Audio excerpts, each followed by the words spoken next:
outside Yes, it in the is. PSTA area, and welcome everyone for coming. We're gonna go around the room real quick and do introductions. Can we start out with you, Commissioner Letbella? Chris Latbala. Glad to be here. Hello, I'm Brad Miller. I'm the CEO of PSDA. Deborah Fix Sanders, City of St. Petersburg. Chris Johnson, City of Largo. Thank you. Dave Albritton, City of Clearwater. Gina Driscoll, City of St. Petersburg. And I'm Dan Saraki, the mayor of the city of Oldsmar, and your chair.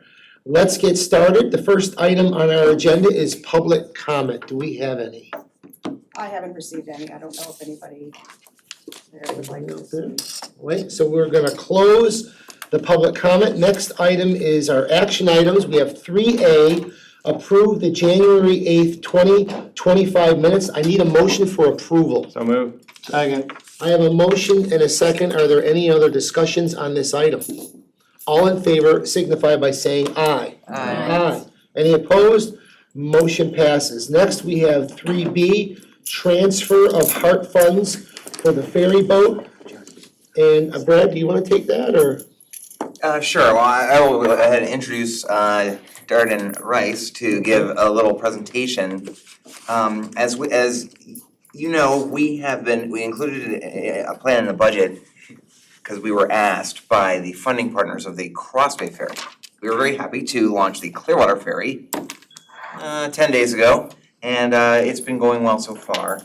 We've been working with Hillsborough County, City of Tampa, and St. Petersburg on assuming the taking over for the new contract when the current contract expires this fall. And Darden and Debbie will explain where that stands as a status. We had planned it to be an action item, but I got called last night from Hillsborough County that they are gonna have a discussion in March, so this month we'll just take it as an informational item.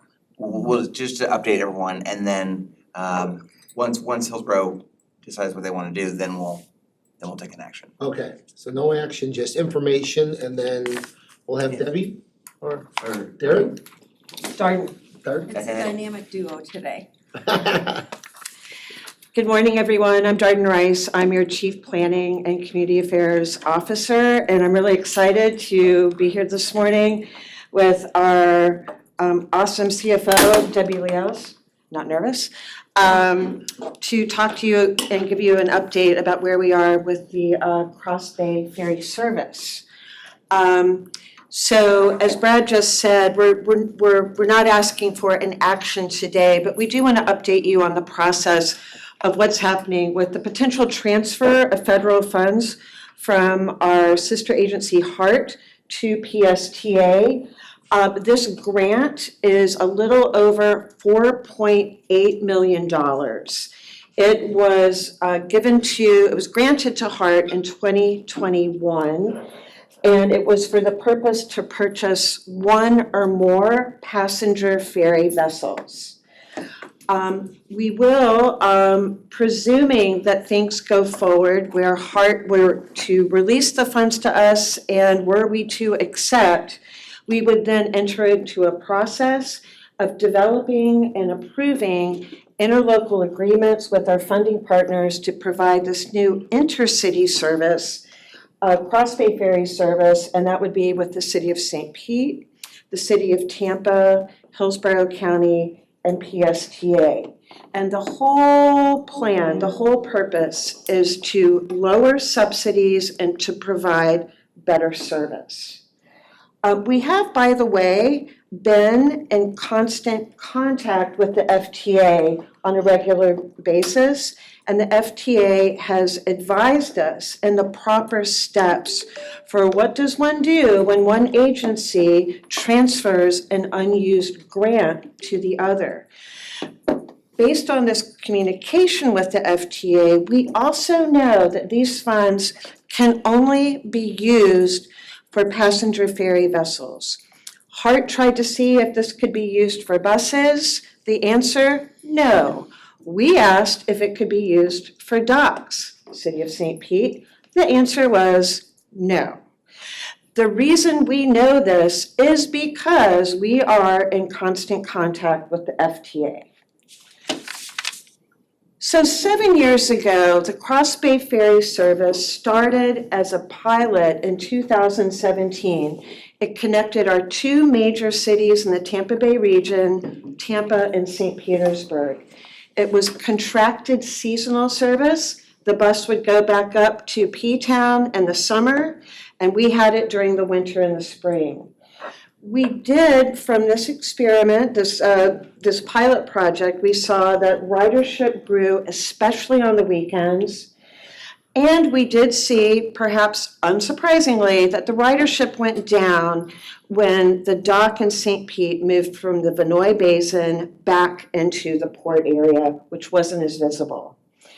Our ridership surveys showed that it was utilized by about 70% of the ridership are locals and 30% are out-of-town tourists. Just to get you a little bit of a sense of the ridership, it's about 50,000 per year, which is actually what we're expecting with the Clearwater Beach ferry service that we run now as well. The pilot was considered successful, but today is a brand new day for waterborne transit passenger ferry service in Tampa Bay. This is a brand new day for the future to connect our two Tampa Bay cities of Tampa and St. Petersburg. And I'm really excited about the ways that we're looking strategically to lower subsidies and provide better service. So we're moving beyond the pilot. We're focusing on the intercity connections between Tampa and St. Pete. On the other side of the bridge, the expansion from South Hillsborough County to MacDill Air Force Base was pretty much rejected by the county commission in 2023. And now what we have is there's an unused grant by Hart and Hillsborough, and we have been asked by our funding partners to take over the management of this service and also to receive these funds and to use these funds to apply to the new contract. So the benefits of PSTA oversight is that with these federal funds and under PSTA management is that we will receive annual capital funds based on the ridership. So with this investment of this grant, it enables us to have one or more ferries. That ridership, now that it would be managed by PSTA and not Hillsborough County, this would mean that we can anticipate about $1 million a year coming back to this region for capital resources. That's a good thing. Also, the grant will allow us to use local ferry vessels to lower our operating costs and increase competition. You may ask, well, how does that create competition, increase competition? If PSTA is able to have a boat to offer for a vendor to lease and operate, maintain, and fix, then that gives a leg up to some of the other local businesses that run ferries and operate marinas, and it gives them a chance to compete fairly with some of the big businesses like HMS Ferries, who is currently the incumbent operator. What our plans are is to lower the subsidies. Right now, under the current contract, we see a lot of money going to support the room and board for a crew that is actually housed outside of Tampa Bay. That would change, and that would majorly lower our subsidies.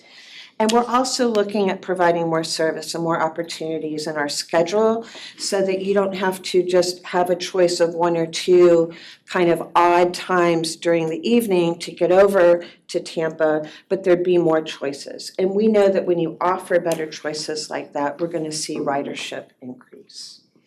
And of course, the boats would be leased to a private vendor with no liability to PSTA. So with that, I'm done, and I'm gonna hand it to our trusty CFO to go over the numbers. Debbie? Thank you so much. Debbie Leas, Chief Financial Officer here at PSTA. And as Darden said, there are so many benefits to PSTA running the program.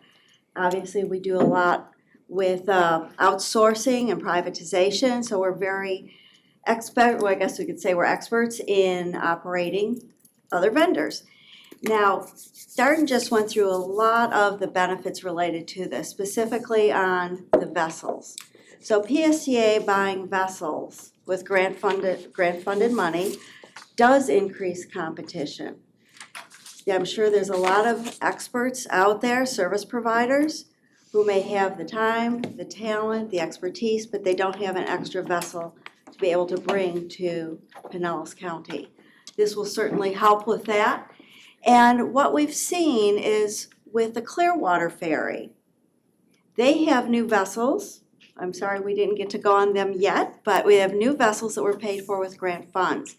As you can see on the slide, they're charging us about $87 an hour because we're not paying for that depreciation or for that lease payment or the interest expenses, compared to what we anticipate was currently the greater than $450 an hour for the Cross Bay Ferry today.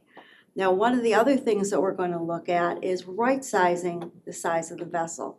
That again will save some costs that are in there. Competition will save costs. How we handle this procurement will save costs with providing the vessels.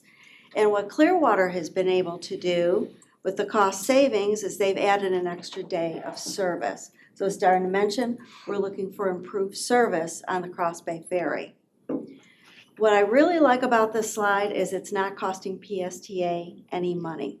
We have our funding partners that are looking to us to manage the vendors, manage them well, and we're experts in doing that.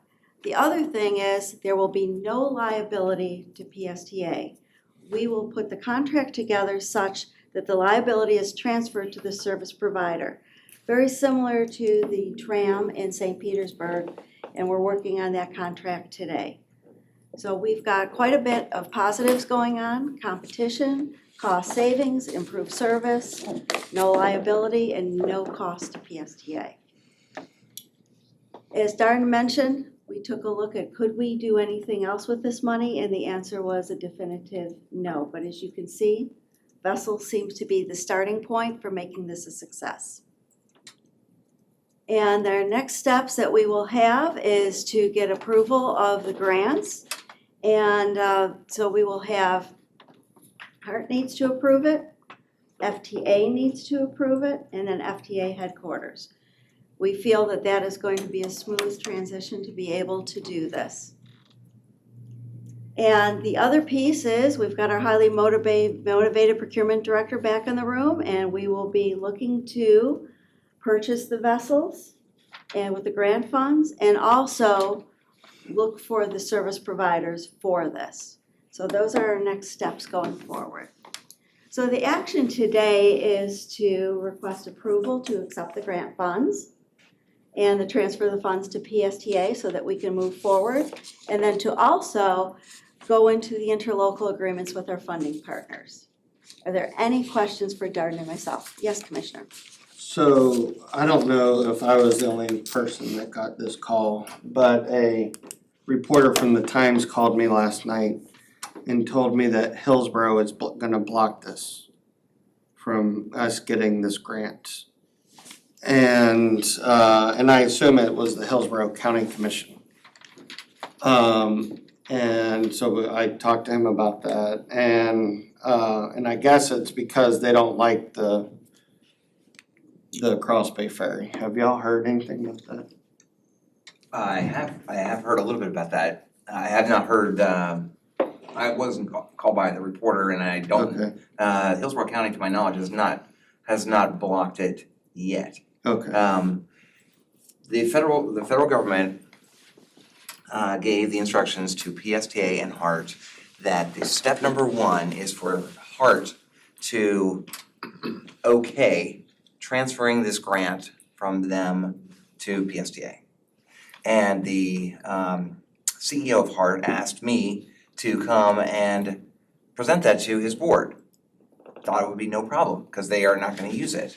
And I went there last Monday and presented something similar to what Darden and Debbie just presented. And they ended up deferring it until they heard from PSTA, is what they said.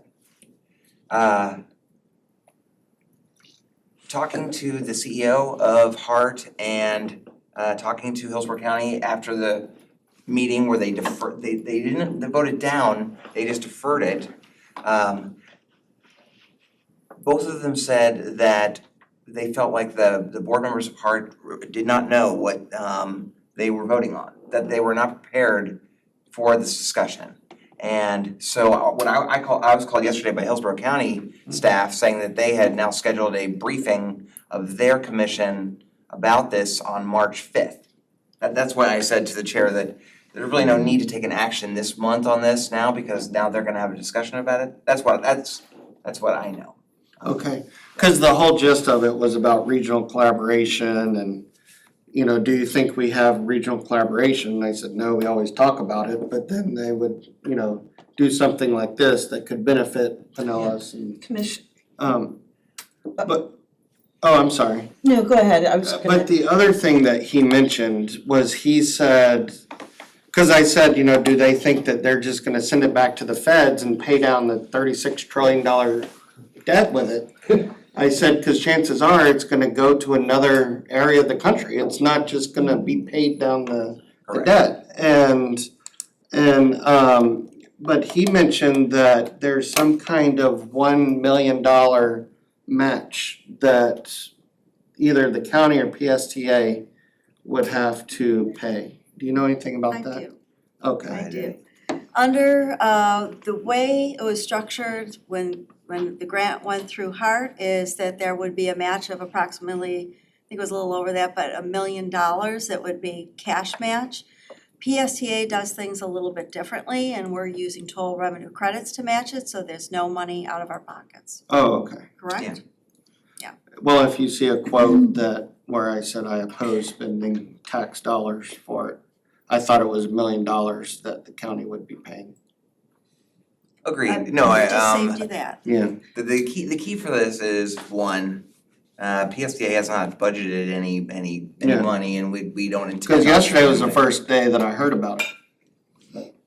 Hopefully he included this stuff where I was bashing Hillsborough County. Right, so the first step that I took when we were in Tallahassee was confirming with the state DOT that they would provide these credits so that we wouldn't have to have any cash match. Back in 2021, when the old ferry plans of Hillsborough, they did budget a match, but we will not need to do that. So I guess what you would recommend is us putting the ball in Hart's court and then for them to say, no, you can't have this money, and then make them send it somewhere else. Yeah, I mean, I mean, cause really up to them. theoretically, it's their businesses and their citizens that would be affected too. Very true, very true. Commissioner Latvala, you bring up a really good point, and one thing that I think is really important for us to stress is that this is a cross-bay ferry service that would connect St. Petersburg and Tampa. This sometimes gets confused with the original pilot and the original plans that also sought to expand South Hillsborough County to MacDill Air Force Base. Right. That is not a part of this. That particular project has, we heard loud and clear that is something that the current Hillsborough County of Commissioners is not in favor of. But I would just want to emphasize that this is about connecting Tampa and St. Pete. This is really the one where, and no offense to my colleagues in St. Pete, but the one where really it's a lot of people in St. Pete go to Tampa to eat dinner and go to Lightning games and stuff, right? Yes. Or even like tourists and stuff. Yeah, and they actually have packed boats that come to St. Petersburg Yeah. also, the other way. So Yeah, I don't like the idea of them sending it somewhere else in the country. We're hoping that with better service, with more travel times and a better schedule, my hopes would be that we would see the commuter profile broaden, but right now it's just not suited for that. And it's our goal to be able to provide it as a service for commuters and recreational trips alike. And I think our goal here is, both Darden and I have mentioned, is this will help by having the grant, lowering the cost of the service because you know, it's the boats are paid for. We're actually helping all the funding partners to lower their subsidies on this. So if the grant were to be returned to the USDOT, and it will go to another transit or another, ferry system, that's okay, but they will also end up paying more money. Right. I mean, it's an action and consequence. David has a question? Well, I have a comment.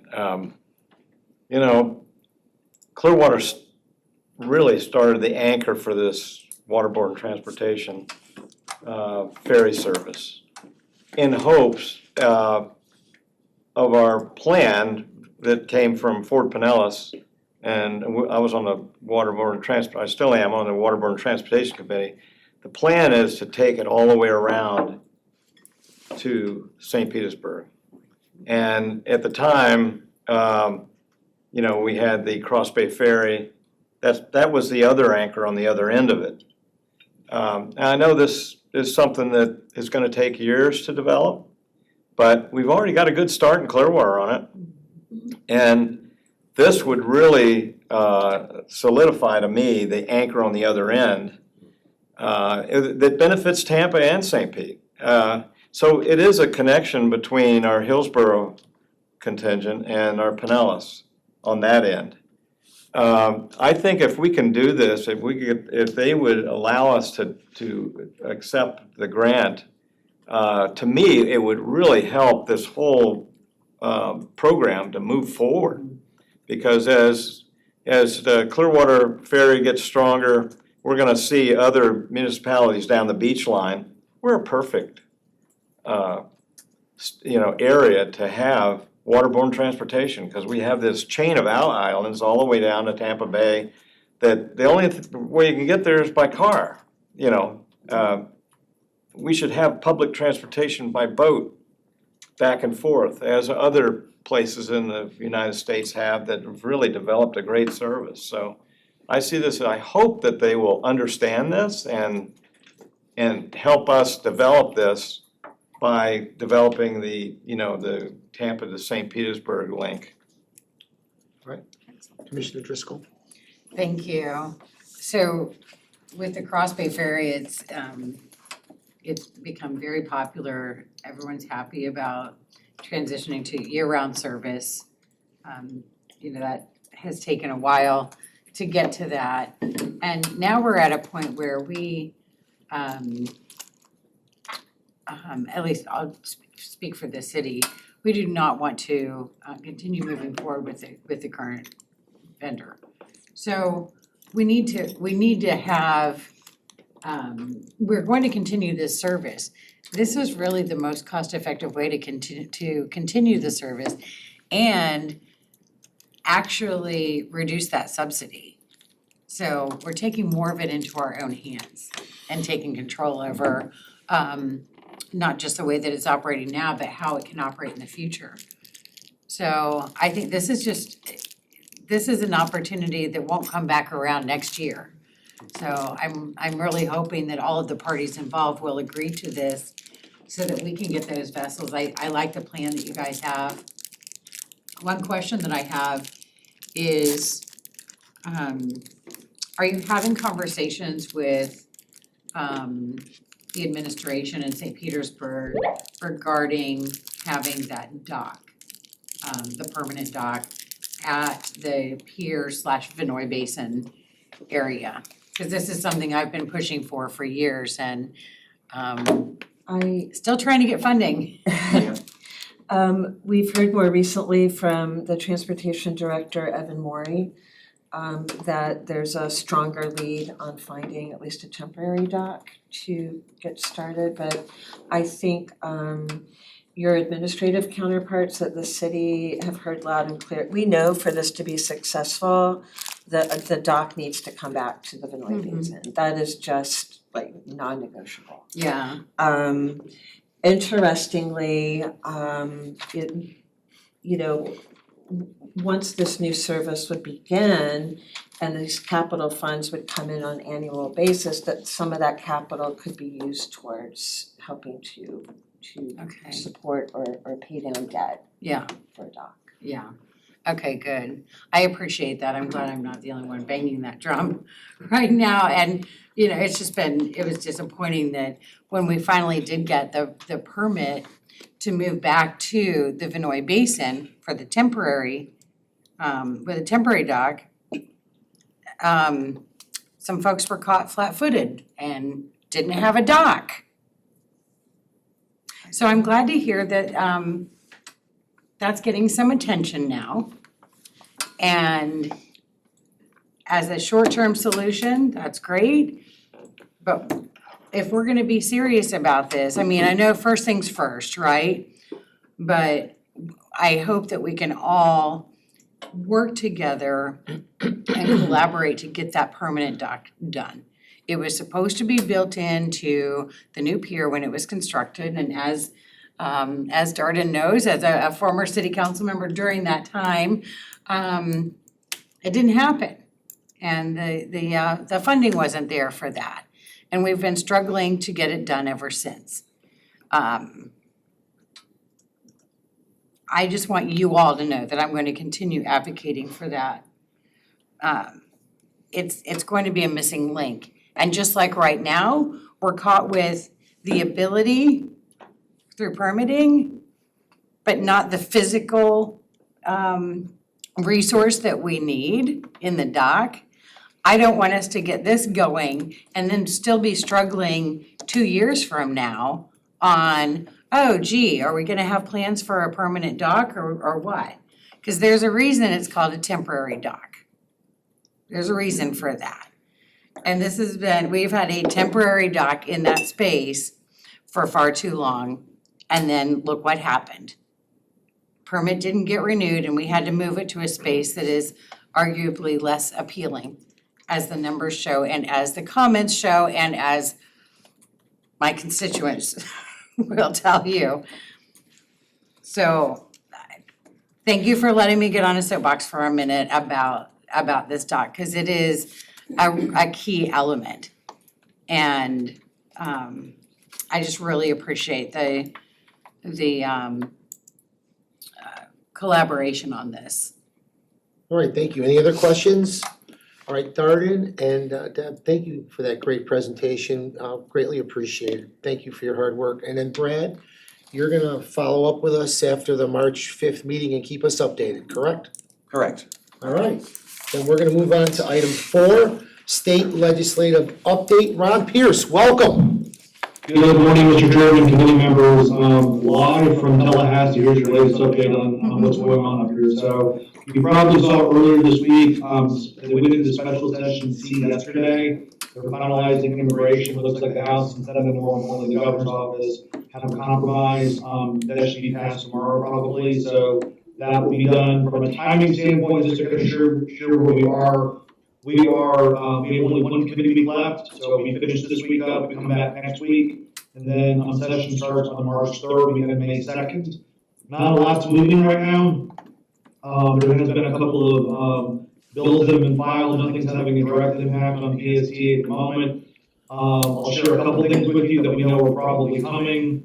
Number one, governor's recommended budget, there was a couple things in there specifically. They reduced the amount of dollars that can be spent on transit out of the DOT trust fund. This has been something that's been kind of batted around the last couple of years. It capped it at 20% last year, now they're trying to go down to 15%. which is about the average. We're typically, from a transit standpoint, are right around that number. I think some folks will be a little nervous about that, is that's the number today. That number hopefully will increase over time, so if it's capped at 15, that creates, could create challenges, so we'll see where that goes. You also do some language in there for the New Stars Transit program. Last year, we were able to make sure that that program was being sunsetted, pushed out to 2026. They actually removed the language as a part of the recommended budget and actually have it sunset as of July 1st, 2025, and have all of those dollars go to the Strategic Intermodal System program. So that would have an impact on us. Again, this is just the governor's recommended budget. We will have conversations with both the House and Senate on both of those issues. So a couple of other issues that are out there that are bringing to your attention. There's actually 4. I'll be really quick. Number 1, there's been a lot of talk about the Rural Transit Operations Block Grant. This is something that's very important to the Senate as it relates to kind of the rural renaissance that President Aldrin is pushing. So I know that's something that Brad and the association are looking at, of what that, number 1, the formula will look like, what the formula will look like moving forward, and also making sure it doesn't have an impact on other transit agencies across the state. That's number 1. Number 2, we think that transportation disadvantage, and all of you will recall last year there was a transportation disadvantage bill that moved into Tallahassee. We think there may be another version of that. We'll obviously keep an eye out. Nothing is official yet, there's no language, but we can keep hearing that transportation disadvantage may be something they want to look at. It's kind of unfinished business from last year. Obviously, from a funding standpoint, that's really important to us. We just to make sure that anything from a policy standpoint doesn't impact this from an appropriation standpoint. We also believe there may be something done on the Florida Transportation Commission. If you recall, a couple years ago, they talked about sunsetting the commission. Now it looks like they're looking at maybe giving them some additional powers. Again, we don't know what that completely looks like. I know that Brad right now and the team are working on a survey from the Florida Transportation Commission as it deals with some of our operations. Some of that relates back to the Senate bill that passed last year. So we're in the process of getting them some information. Not sure that leads to anything for this session, but we'll see if that leads to anything for future sessions. Last 2 things I'll mention. Number 1, Rule 1490, we've been talking about this, I think, since I've been a lobbyist at PSTA. That is an archaic state law that basically says that if PSTA spends $1 of operating dollars on anything, the moment you do that, for any transportation modes that you're spending those dollars on, the way state law treats them is if that now is a bus. Where that impacts us is our partnership with TNCs. So it limits our ability on how we can spend and cannot spend state dollars on our relationship with TNC. Today, we're limited to only spending transportation disadvantage dollars.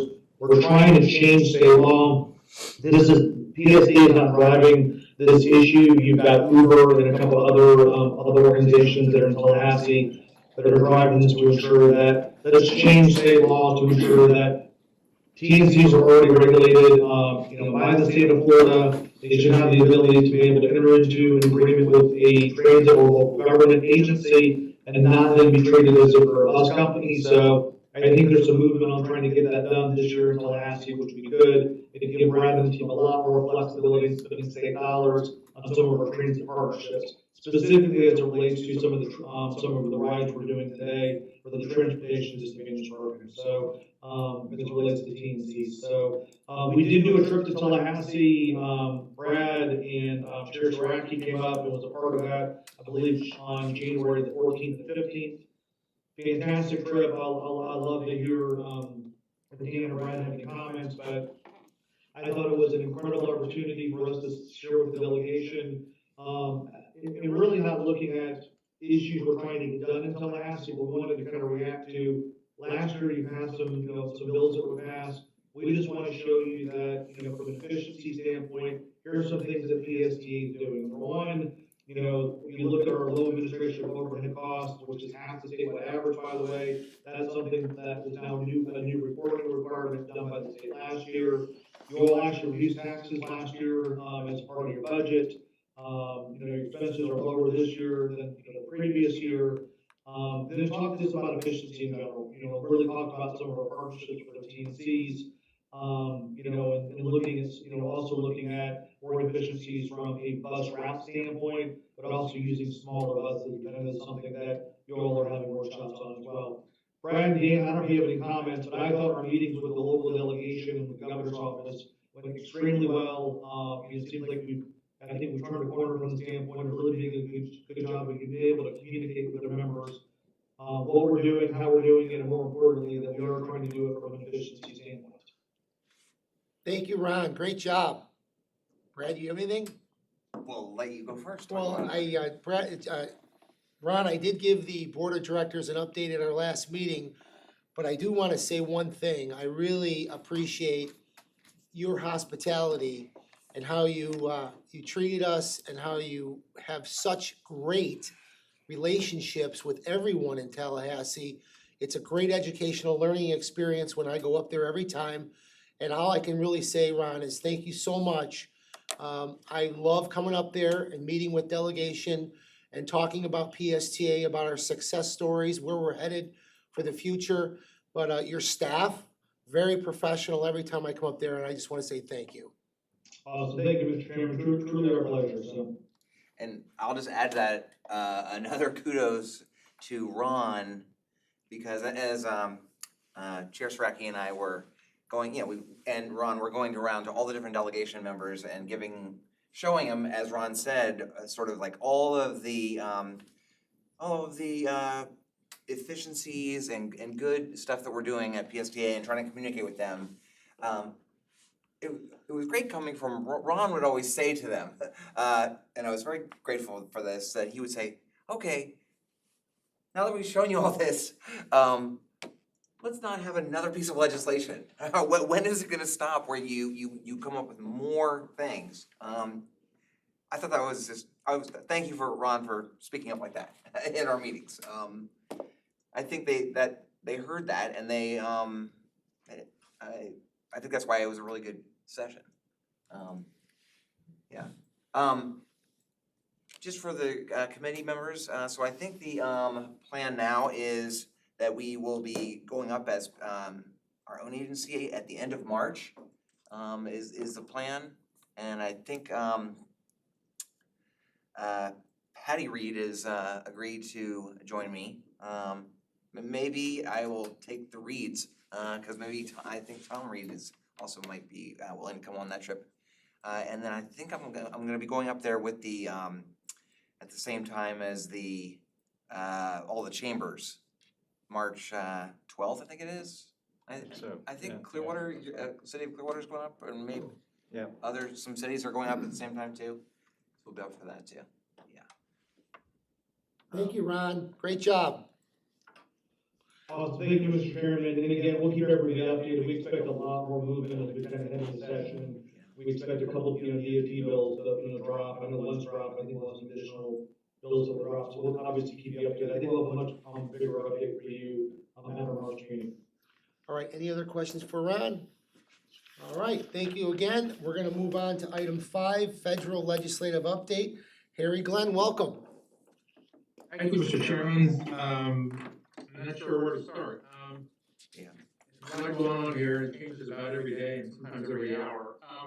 Just a quick update, and I always joke with Ron about this, the state's gonna probably once again laugh the federal government getting their budget work done for the year, but Congress continues to try and resolve or bring to a conclusion their fiscal 25 appropriations and budget work. As you know, we're operating under a continuing funding resolution that expires at the end of the day on March 14th. The House and Senate continue to labor to try and get agreement on what the top line figures are that they're trying to hit in these final budget package. A couple weeks ago, they thought they were close to an agreement, and that all kind of fell apart, and there have been some conversations here over the last couple of days with some of the senior leadership that we've been with, saying that they might end up having to go to a full year continuing funding resolution, because they just can't seem to reach resolution on the numbers. That would be not good for anybody in the federal government.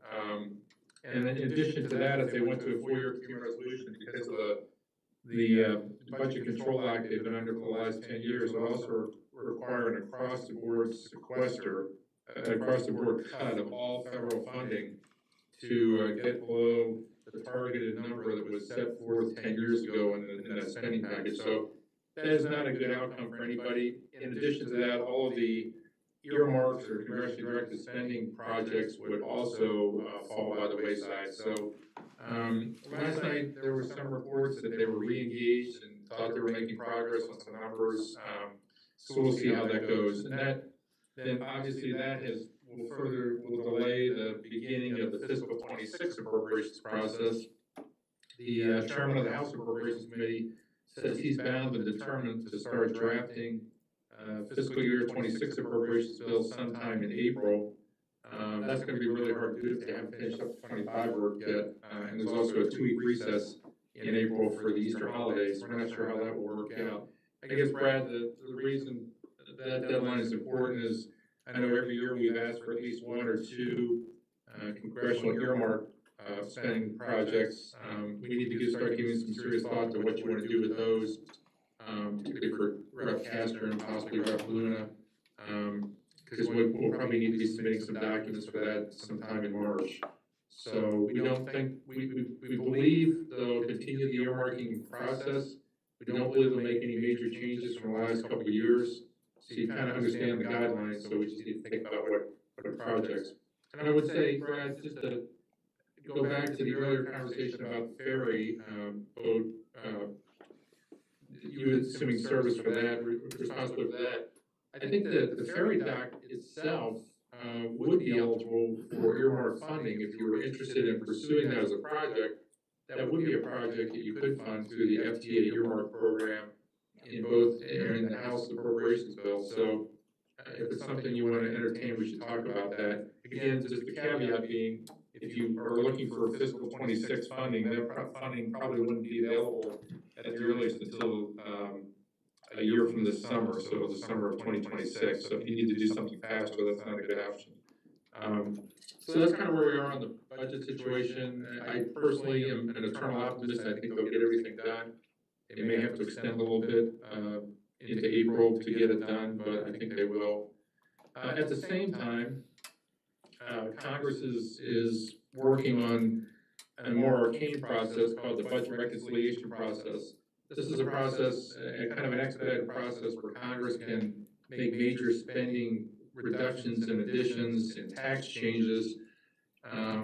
It doesn't really impact the House, the procedures, but in the Senate, it only requires a majority of the Senate to pass a budget reconciliation package instead of the traditional 60 votes that are required to invoke cloture. So it's an ability for the new Republican majority of the Senate to move a major package of spending changes through the Congress quickly.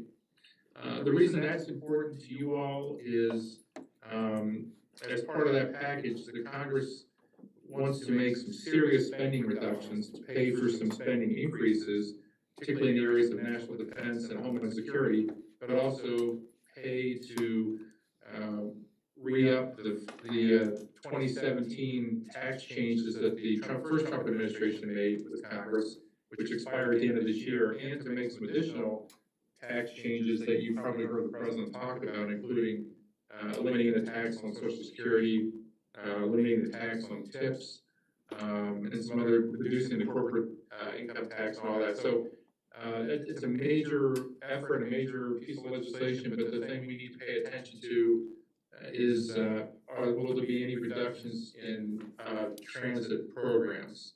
Each committee of Congress will be given a target number for how much money they're expected to reduce spending, and they'll have to report back.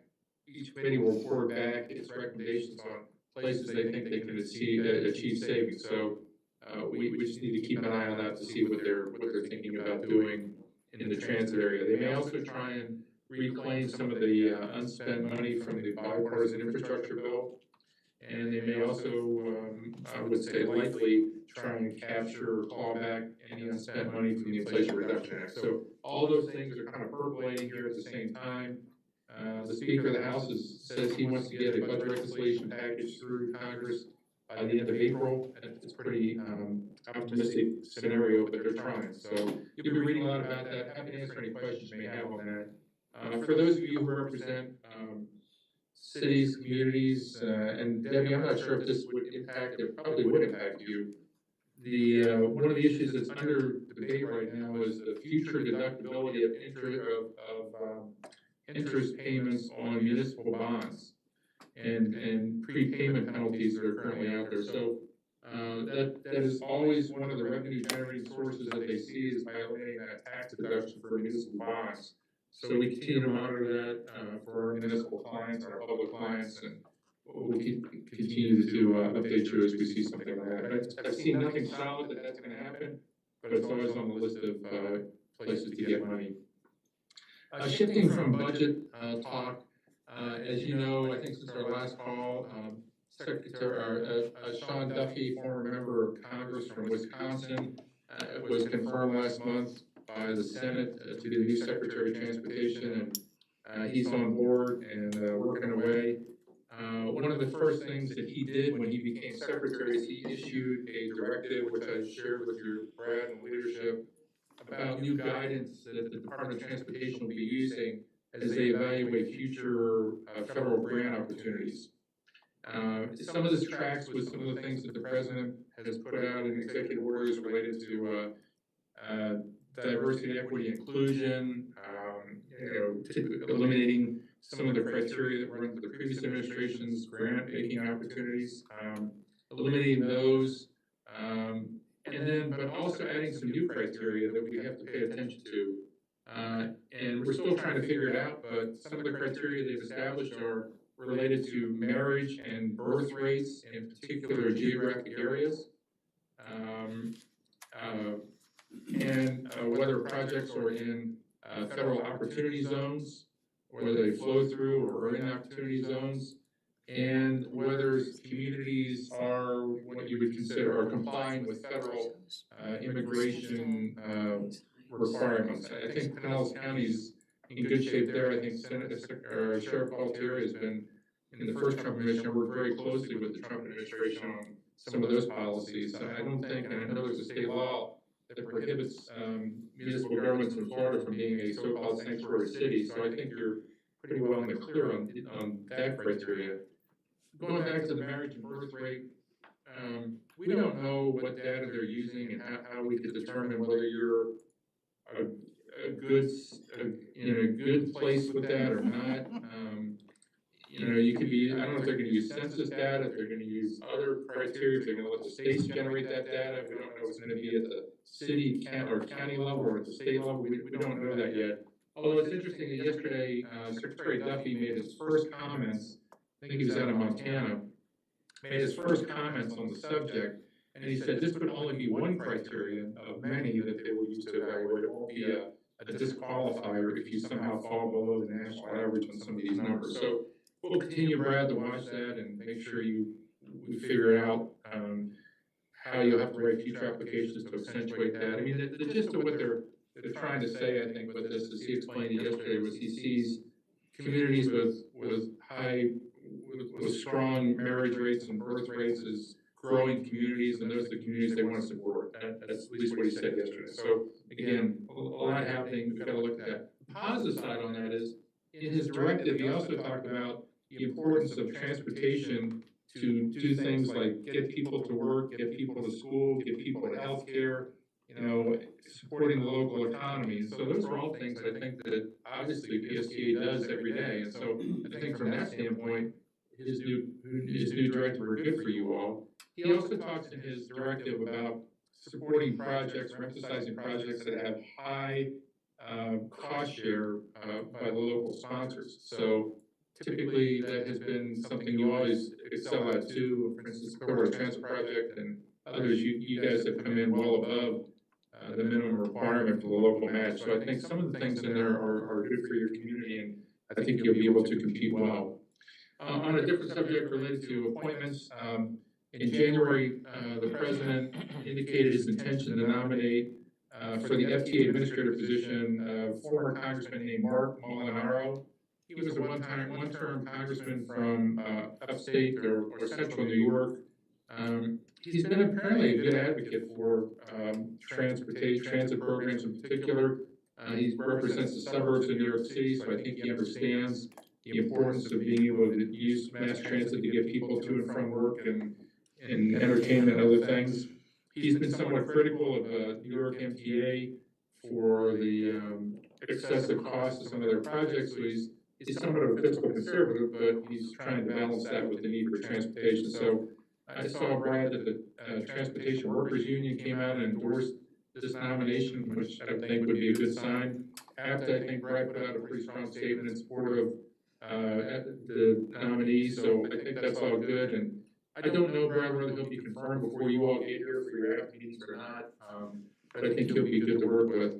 And at the same time, the secretary's been filling out his staff, got a couple of Floridians in there, some other folks that in the secretary's office that Brad and you all have met with before, so I think we have some good inroads with the new secretary's team and be able to have some positive meetings when you're up here the next time. So that's all good news.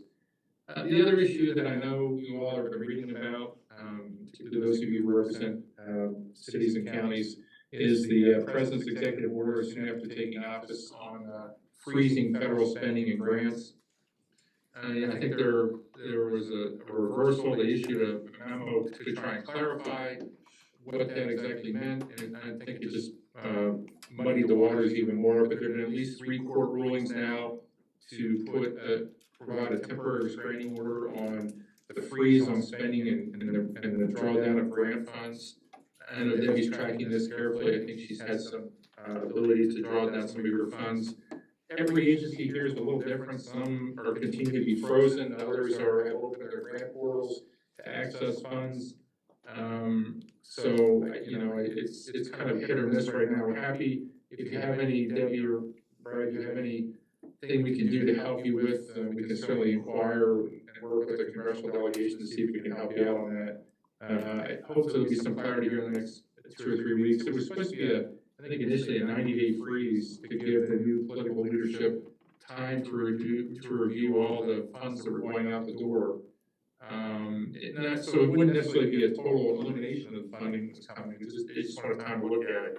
There was a directive put out yesterday at the Department of Energy and EPA that grant funds could only be released with the approval of political appointees. So no longer could Region 4 or somebody within the bureaucracy of FTA release funds. They would have to be approved or released from a secretary or assistant secretary or somebody at that level. So I presume that will probably translate down to all the agencies at some point, but we continue to monitor that. The one thing I would say too, going back to your ferry conversation, any ability you all have to figure out how to get those funds shifted, transferred to you all, and start trying to figure out how to execute them would be helpful. I think this administration is going to go back and look at old, unused federal grants, funds, earmarks, and try and claim them back to repurpose for other uses or at least reduce the deficit. So I think it's incumbent on everybody to try and resolve this as quickly as possible so you're not subject to these funds languishing. Usually federal agencies or Congress allows somewhere to 5 to 7 years for some of these projects to be spent, but there's no requirement that they can't claim them faster. So Brad, I think what you're doing is a good thing, and anything you do to resolve that would be great. The last thing I would say is, as you know, there are a number of executive orders related to federal employment and freezing employment, reducing employment, offering buyouts for federal employees. I only raise that because I think that will have an impact on, Brad, your work with the FTA. I think other agencies are starting to see that people are taking the buyout, they've been frozen or not coming to work. And so that has created serious problems at the agencies for trying to process rules, regulations, funding, and all of that. Oftentimes, some senior people are leaving, they're taking the buyout to retire or go elsewhere. So I just call that to your attention as you're working with the FTA. You might notice a new learning curve is going to have to be established for some new people that may be coming in. The issue actually issued an executive order yesterday, the president, kind of clarifying what he's doing on the reduction of federal employees to say that that you could only hire one new federal employee at each agency for every 4 that leave the federal service. So, it'll be slow populating folks that are leaving. Right now, about 10% of the federal workforce is estimated to have taken the buyout offer, which is still in litigation with the courts, but so 10% are already taken the buyout. So between that, and freezes and terminations, the workforce are estimating on the federal side could be down as much as 25% by the end of March. So anyway, all of that, don't mean to be doom and gloom, but happy to answer any questions, Mr. Chairman. Thank you very much Yeah. for that great update, Harry. Brad, you wanna start? Well, yeah, we're watching it too. Thank you, Harry, for that. I don't know, I included in the packet, tomorrow is the deadline for the comments on the Uber Lyft thing to feds, and our comments are in the packet. We had a call yesterday with Uber and Lyft and transit agencies from all across the country. There's about 500 and something, I think, comments in the regulations.gov portal. And now, luckily, I feel a little bit better because only about 40% of them are from PSTA riders, and the rest are from other cities' riders and stuff. And all of the comments, at least from my scan, that are from riders and from transit agencies, are sort of to keep the program going. Nobody wants to cut Uber and Lyft out, which is the FTA's proposal. And then, but there are some comments from private companies that stand to gain, like taxi companies and contractors, that if Uber and Lyft were out of the business, they would stand to gain. And so they're in there too. And the APTA, the National Association, has weighed in, and since those companies are members too, they're putting in a comment as the National Association of please withdraw this proposal, FTA, don't enact it, keep these programs going, so that then they kind of are a little weaker, or they say, so that a conversation can be had about this, because we have members that are for it and against it. So overall, I think it's the best possible outcome as far as the amount of comment that we receive. Harry had an idea. There was a disability advocate from New York, a national organization that published a op-ed about this in Newsweek. In Newsweek, and then now his editorial is going to be in the Tampa Bay Times. I think sometime maybe today or tomorrow. I just saw a note on that. So yeah, we'll just have to see what they end up doing with that. All right, thank you, Brad. Any other questions for Harry? Anyone? All right, well, Harry, thank you for that update. It sounds like we're gonna have a very interesting year. So keep us updated. Yep. Day by day, Mr. Chairman, day by day. Yeah, day by day. It's interesting out there. Thank you for joining us. You have a wonderful day. Thank you. Thank you. All right, next item on our agenda is other business. Does any board member have any other business they'd like to share? No? Oh, yes. I'll be in Tallahassee next week and the first week of March if anybody needs me up there to speak to anybody, what have you. Great news. I'll be up there with RSA both times, so Oh, wonderful. it'll be very easy to coordinate. Excellent. Better you than me. You're not going with them? You're not going. Come on, baby. I heard you were. Tear up the town. Anything else? Any other business? All right, well, it's 9:59. This meeting is adjourned. Oh, next meeting is March 5th, 2025, 9 AM. Don't be late. Oh, it's gonna be really, especially with. Hey, How are you? Good to see you.